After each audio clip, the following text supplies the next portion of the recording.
អ្នកវិភាគនយោបាយនិងកិច្ចការអន្តរជាតិលោកកិនភៀបាននិយាយថាពាក្យពេចន៍នៃសេចក្តីថ្លែងការណ៍របស់សហរដ្ឋអាមេរិកអាចត្រូវបានបកស្រាយថាជាការឆ្លុះបញ្ចាំងពីការទទួលយកនីតិកាត់ថារបស់ប្រទេសថៃ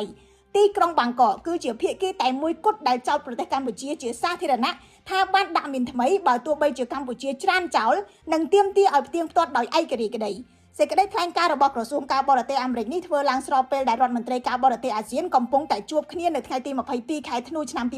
2025នៅប្រទេសម៉ាឡេស៊ីដើម្បីរកច្រកចេញពីការប្រយុទ្ធគ្នាដ៏ស្រួចស្រាវដែលអូសបន្លាយអស់ពេល16ថ្ងៃគិតចាប់តាំងពីថ្ងៃទី7ខែធ្នូមកថៃអះអាងថាការវាយប្រហារតាមអាកាសដែលបណ្ដាលឲ្យពលរដ្ឋស៊ីវិលខ្មែរស្លាប់18នាក់របួស79នាក់និងភៀសខ្លួនជាងកន្លះលាននាក់ហើយបានបំផ្លាញហេដ្ឋារចនាសម្ព័ន្ធស៊ីវិលកម្ពុជាជាច្រើនថាជាការការពារខ្លួនកម្ពុជាចង្អុលថៃថាកំពុងតែធ្វើសង្គ្រាមឈ្លានពានទឹកដីអាមេរិកនិងអឺរ៉ុបសន្យាបើកផ្កាយរណបដើម្បីបញ្ចប់ចំនួនក៏ប៉ុន្តែគ្រប់គំនិតដូចផ្ដើមសន្តិភាពត្រូវថៃទាត់ចោល